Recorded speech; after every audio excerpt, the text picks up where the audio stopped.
O Senhor esteja convosco, Ele está no meio de nós. Proclamação do Evangelho de Jesus Cristo segundo Lucas. Glória a vós, Senhor.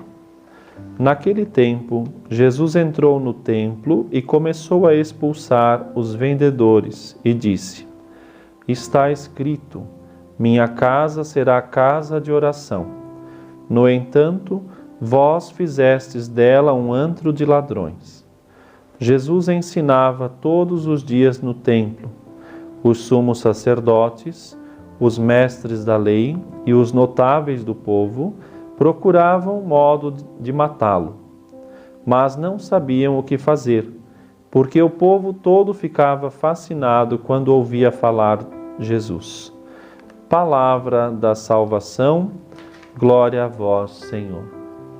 Neste dia, a Igreja faz memória dos santos Roque, Afonso e João, que foram sacerdotes, padres jesuítas e foram martirizados, né? Um paraguaio, Roque, e os outros dois espanhóis, Afonso e João, vieram para essas terras da América, especialmente aqui na América do Sul, no final do século XVI, início do XVII, e aqui defendendo as terras indígenas, vieram a sofrer o martírio, né? As reduções jesuíticas, como conhecemos, e que inclusive há um belo filme que vale a pena assistir, chamado A Missão, que retrata um pouco essa realidade da evangelização dos povos indígenas do sul do Brasil, da América, melhor dizendo, né? E o Brasil também, claro.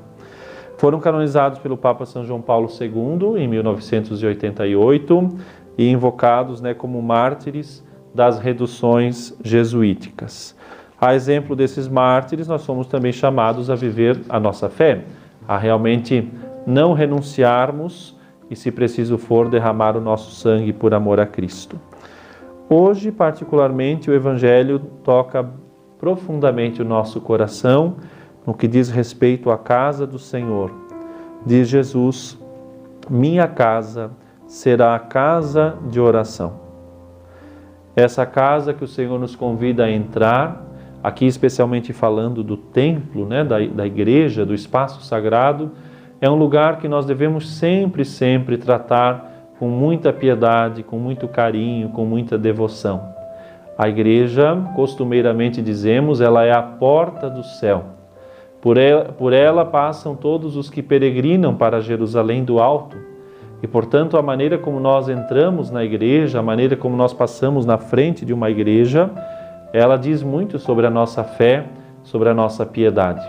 E hoje nosso Senhor age quase que de violência para poder expulsar os vendilhões do templo que estavam profanando, tomando o espaço sagrado e o transformando numa casa de vendilhões, trocando moedas e fazendo negócios, ou seja, não convém que a casa de Deus seja lugar de lucro, seja lugar de outras funções alheias ao culto.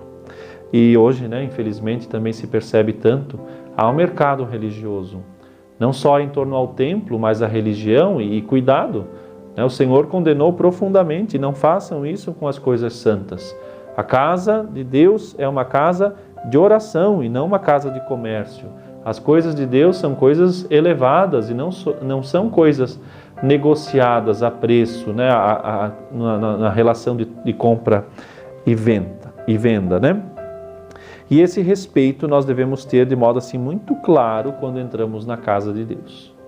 O Evangelho nos faz pensar, né, como participamos da missa, como nós nos persignamos, como nos abençoamos quando entramos na igreja, como fazemos a genuflexão, como nos comportamos durante a missa, antes da missa e após a missa.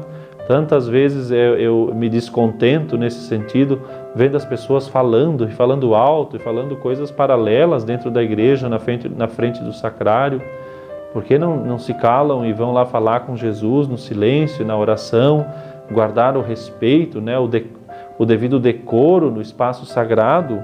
A minha casa é casa de oração, diz Jesus.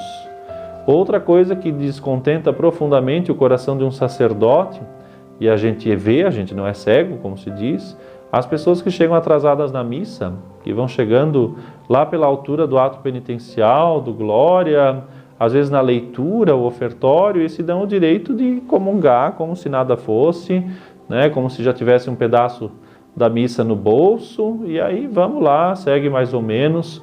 Não é por aí. Cuidado de tratar de modo vulgar, de modo qualquer, as coisas que não são qualquer. As coisas de Deus são santas, como dizia as antigas profecias, e o livro de Macabeus especialmente fala, quero aqui até inclusive fazer menção, adornavam a fachada do templo com coroas de ouro, com pequenos escudos, restauraram as entradas do templo e puseram portas, e o povo, com alegria extraordinária, ali foi entrando no templo. Ou seja, se a palavra de Deus nos faz recordar a grandeza de Judas Macabeu, que embelezou o templo, com que cuidado nós devemos cuidar das coisas santas, do templo, daquilo que toca diretamente a nossa missão enquanto piedosos cristãos. Como nós nos dirigimos à igreja? É uma grande pergunta para ser meditada hoje. Não faça da minha casa uma casa de comércio, não faça da minha casa uma casa qualquer. Não entre na igreja como você entra para ver uma vitrine, para ver uma loja, né, para fazer algum negócio. Não, ali você vai encontrar Cristo, que está lá diante do sacrário, normalmente coberto, né, com o conopeu, com uma lamparina acesa do lado. Ou seja, a casa do Senhor, que é uma casa de oração, precisa dessa disciplina. Depois, claro, nessa casa se celebram os sacramentos, particularmente a Eucaristia. Num evento formal, né, como uma Olimpíada, né, recentemente tivemos, ou sei lá, uma formatura, uma colação de grau, tudo tem rito, tem postura, tem cuidados, né, tem toda uma dinâmica de conduzir aquela cerimônia. E aí, de repente, algumas pessoas se dão o direito de dizer que a missa é muito repetitiva, que a missa está muito morta, que tem que isso e aquilo outro. Cuidado! Há um rito que deve ser cumprido também para celebrar os mistérios de Deus.